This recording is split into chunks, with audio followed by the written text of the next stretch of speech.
Today's book is called Lessons of History. We highly recommend you read it. The timeless wisdom in this book will give you a reflection of the current world we live in.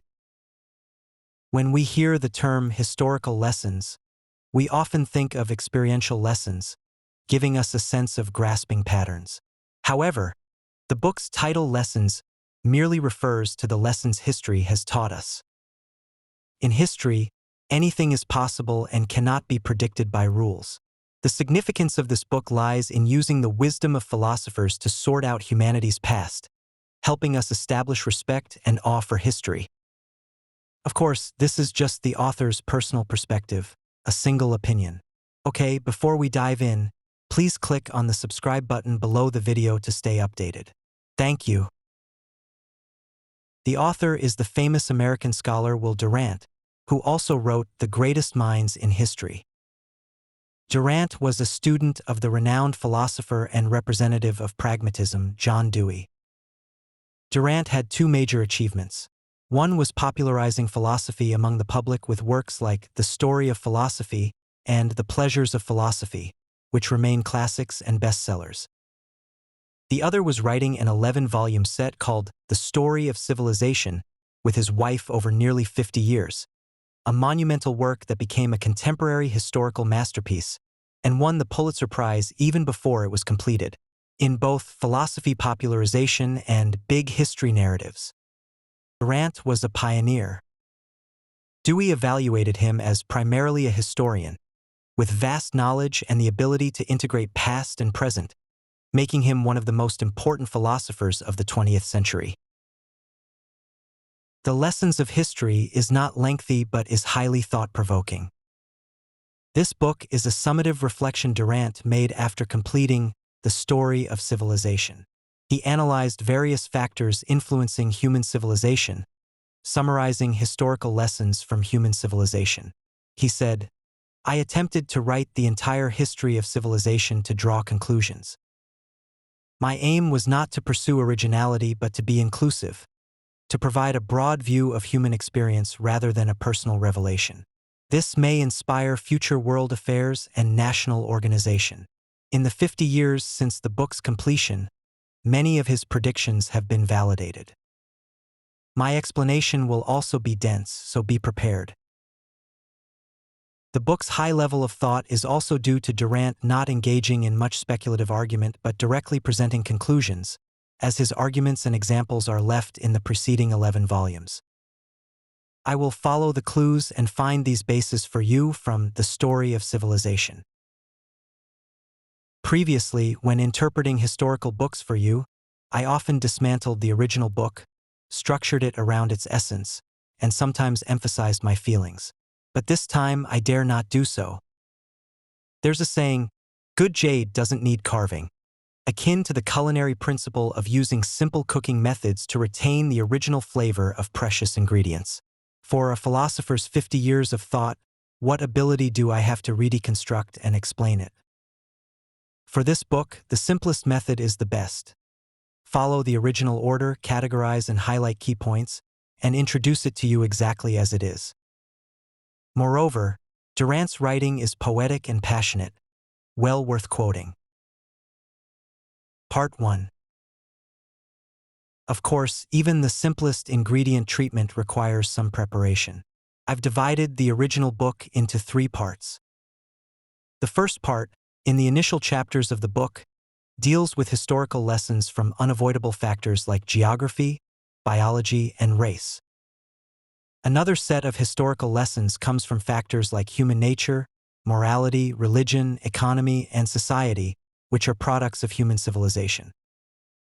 Finally, we'll discuss Durant's overall grasp of historical trends and civilizational progress.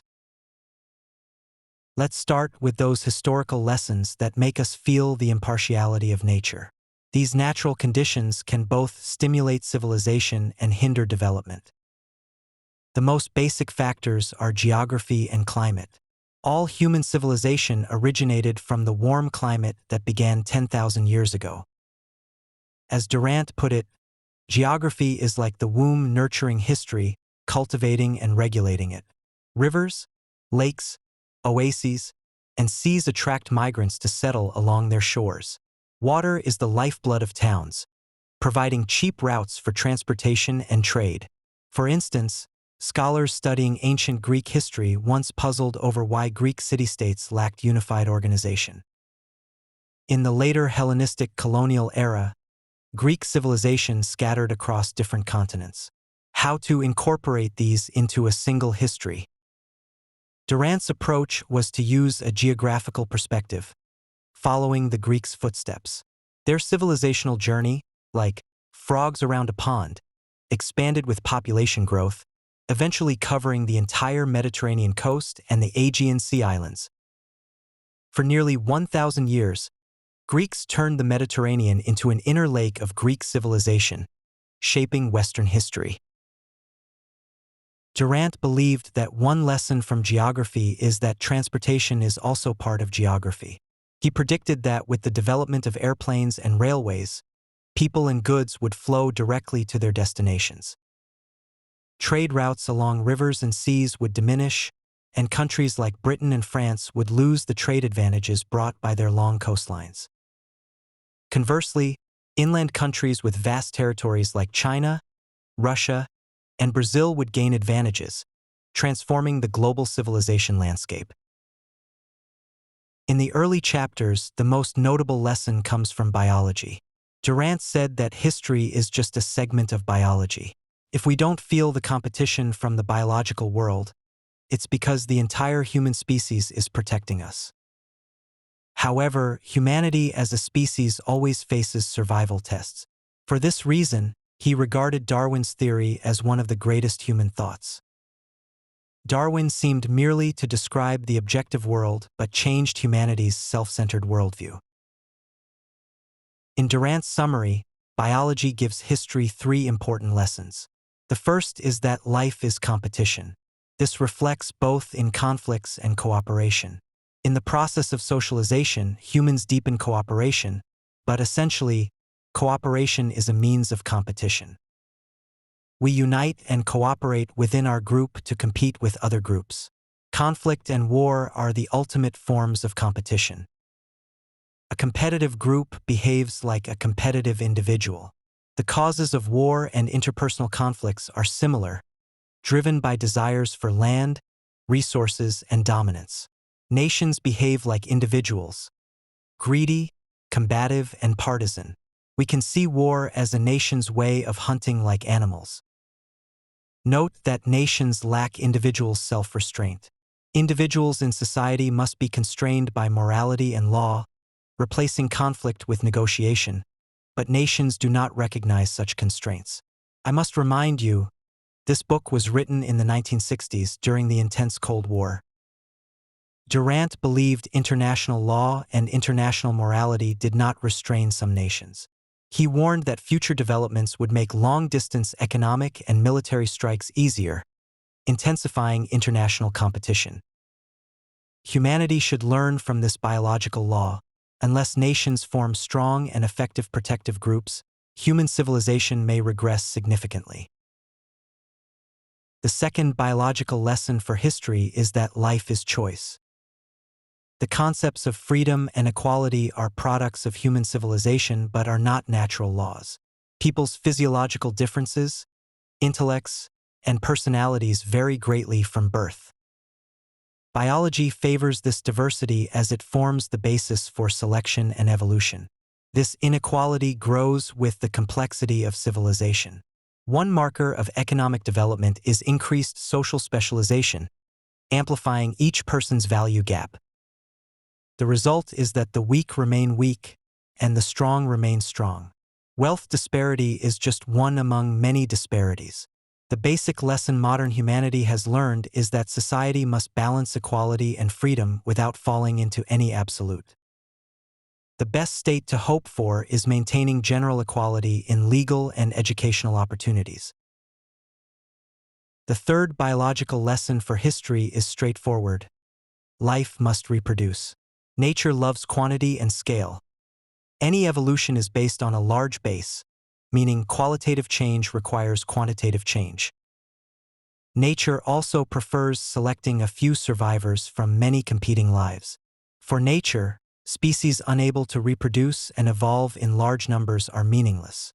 You could even say nature has no interest in individuals. Historically, natural laws make no distinction between savagery and civilization. They don't care at all. Societies with low birth rates often have higher levels of civilization. Yet, nature often allows more populous and less civilized nations to invade and destroy the former. This randomness is history's dark humor. This chapter discusses population issues in detail. According to a famous political economist, international political and economic relations are determined by 5 variables: currency, population, politics, technology, and ideas. Among them, population is the only factor that can be predicted long-term. In other words, once population trends form, they are difficult to reverse. Ancient great politicians understood this. We can read in The Story of Civilization Volume 3 that when Caesar gained dictatorial power, he immediately conducted a census. To compensate for the reduction of citizens due to wars, he granted Roman citizenship to doctors and teachers. He was always worried about the Roman practice of birth control, issuing decrees to favor families with 3 children by granting them priority land allocation and prohibiting childless Roman women from riding carriages or wearing jewelry. His successor, Augustus, reinforced this direction. Roman citizens sought pleasure, unwilling to marry and have children. They did not lack caregivers in old age, since becoming an adopted child of the wealthy was a popular profession in the Roman era.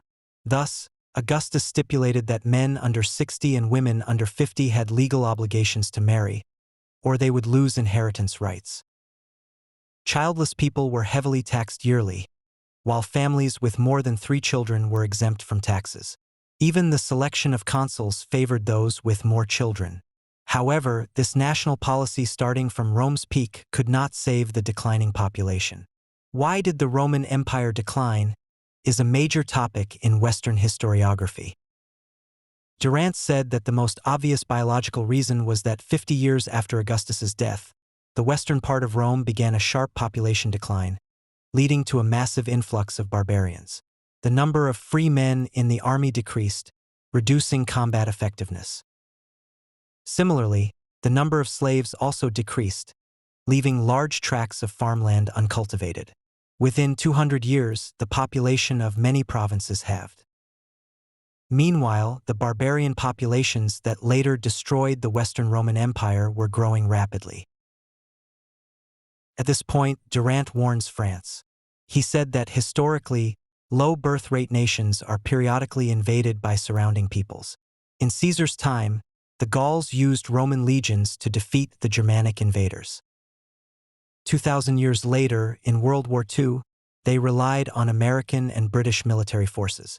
If the US and Britain decline in the future, who will France, whose population has hardly changed since the 19th century, rely on?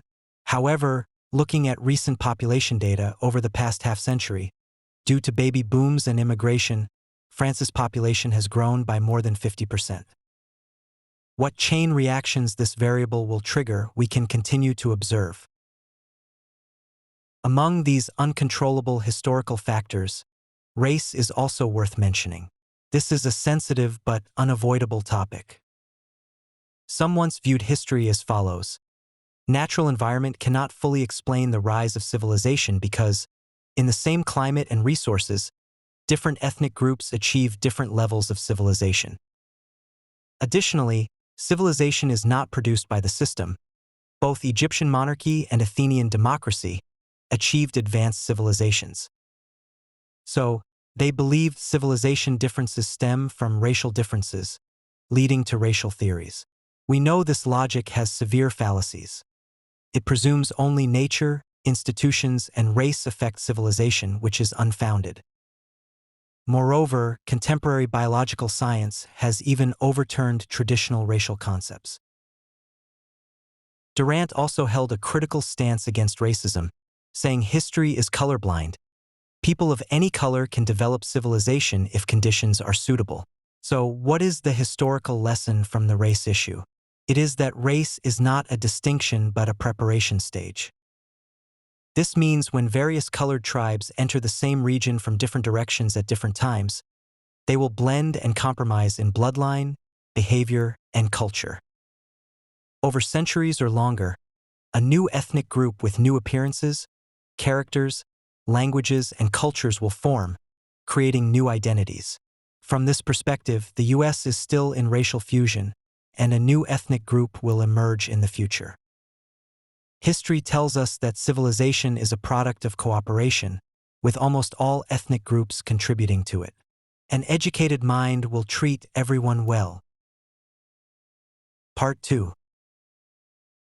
Having discussed unavoidable factors like geography, biology, and race, let's move on to those we can choose: morality, religion, economy, society, government, etc. What historical lessons do they leave us? These factors are created in the development of civilization. Durant's first sentence in The Story of Civilization defines civilization. Civilization is a social order that increases cultural creation. This is a universal definition. First, he refers to all human cultures without Western standards. Durant greatly admired Eastern culture, with the first volume of The Story of Civilization discussing ancient China. He believed Eastern civilization is the backdrop and foundation of Western civilization. The second keyword in the definition, social order, means civilization begins where disorder ends. In turbulent times, people universally experience fear and confusion. Only by establishing order can curiosity and creativity be fully released, allowing people to understand the world better and improve life. Hence, civilization is a social order that increases cultural creation. In human progress, it includes 4 elements: economic supply, political organization, ethical traditions, and the pursuit of knowledge and art. It's easy to see that Durant's entire analysis of civilization is based on human emotions and characters. His main field is philosophy, which is ultimately the study of humanity. According to a philosopher, it is the study of life. So, before discussing economic and social issues, he first analyzes human nature in history. Human nature encompasses basic tendencies and emotions. Durant's book lists a character elements chart, showing that humans possess 2 sets of instincts, positive and negative. These instincts form corresponding behavioral habits, which generate complex emotions. For example, positive instincts create habits like thinking and innovation, sparking enthusiasm, focus, and decisiveness. Negative instincts cause indecisiveness, imitation, and confusion, leading to feelings of emptiness, confusion, and sluggishness. The combination of these instincts, habits, and emotions forms complex human nature. Different eras and groups have different typical collective characters, often called national or civic characters. Observing all human history, according to Durant, ancient and modern people's characters haven't changed much. The Story of Civilization, interestingly, compares ancient Greeks to modern French people. The book describes ancient Greeks as not pursuing conscience or honor but seeking beauty, enthusiasm, wealth, adventure, and thought. They believed a good life was fulfilling, and self-development was everything, causing vanity. They were never tired of self-praise, quite like modern French people, at least Parisians. Durant said that within ancient Greeks, Athenian spirit closely resembled today's French, while Spartan spirit was more like modern Germans. Today's British resemble ancient Romans. From analyzing historical human nature, we learn that seemingly opposing traits in human nature unify in civilization. Society maintains order by combining competitive, positive nature with compliant, negative nature. Most people always imitate the innovations of a few. Conflicts in history are caused by creative people. Conservative and progressive factions both hold important values. New ideas must go through opposition and controversy to become correct ideas. We can apply these insights to examine moral issues. morality and ethics vary across historical periods, not because of human progress or decline, but because morality adjusts based on historical contexts. For example, after the Industrial Revolution, Western youths didn't rely on their parents, escaping village supervision to develop in cities. This brought lifestyle liberation, leading to individualism. People then concluded moral decline and the good old days sentiments. Similarly, after every war in history, morality loosens.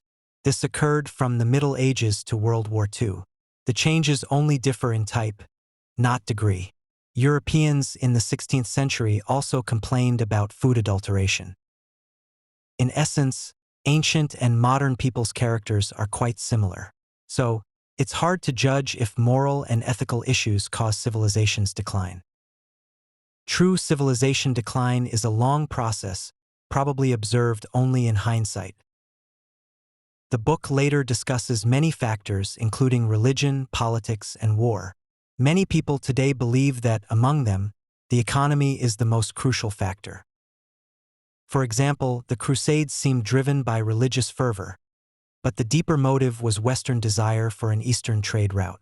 Even knights who joined the Crusades did so largely because they couldn't inherit family properties. The Crusades' failure indirectly led to the discovery of America. We also learned in school that the French Revolution's root cause was the bourgeoisie's rise to economic leadership. Modern history's economic drivers are even more significant. It's essential to stress that money isn't history's universal force.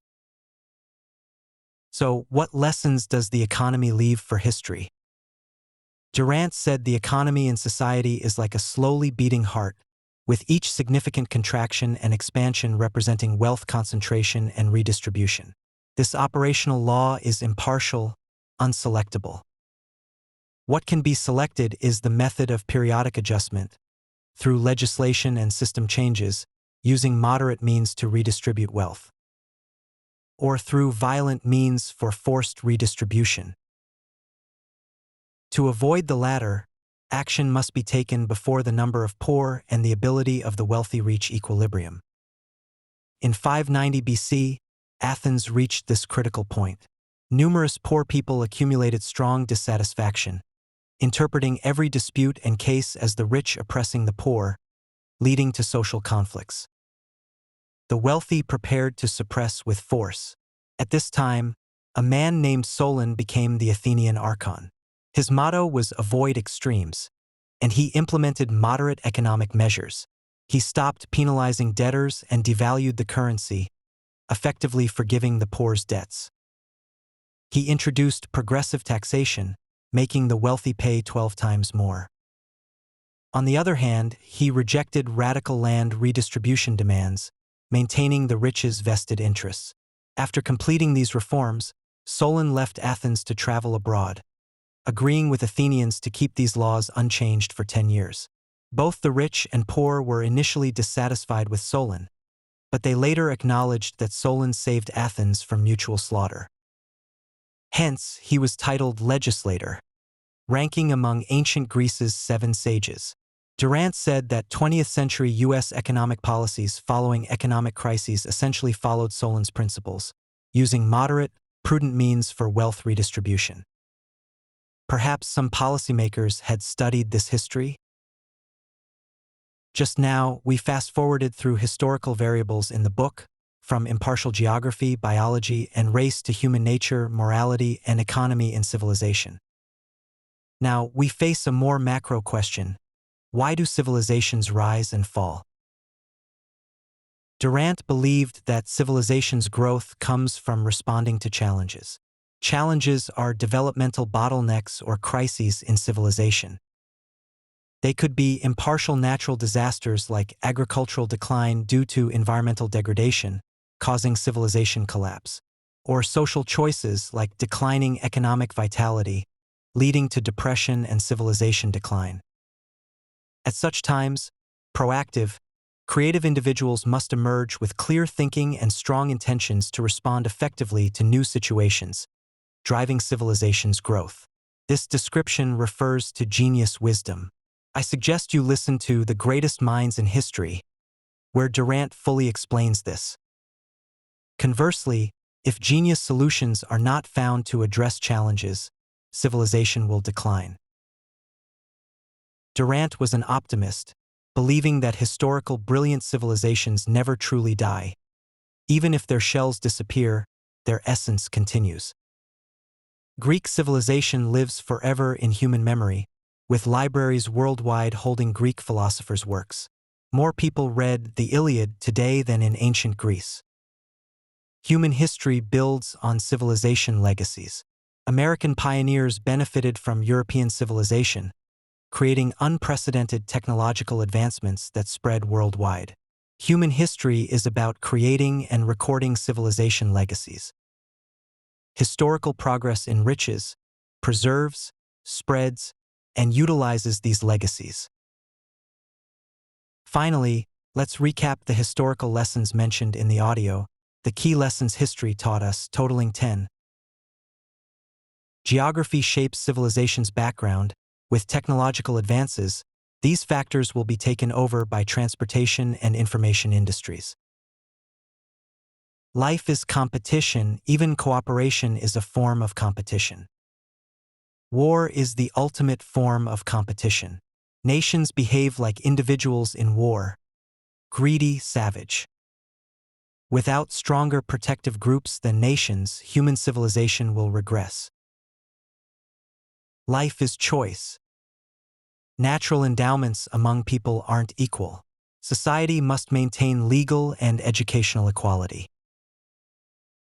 Life must reproduce. Nature loves large populations. People are the source of wealth. Population is the most predictable factor in politics and economics. History is colorblind. Race is not a distinction but a preparation stage. Civilization is a social order that increases cultural creation. Civilization's progress requires economic supply, political organization, ethical traditions, and the pursuit of knowledge and art. Human nature remains fundamentally unchanged. Positive and negative traits in human nature are unified in history. Both progressive and conservative values are important. Morality adjusts according to historical contexts.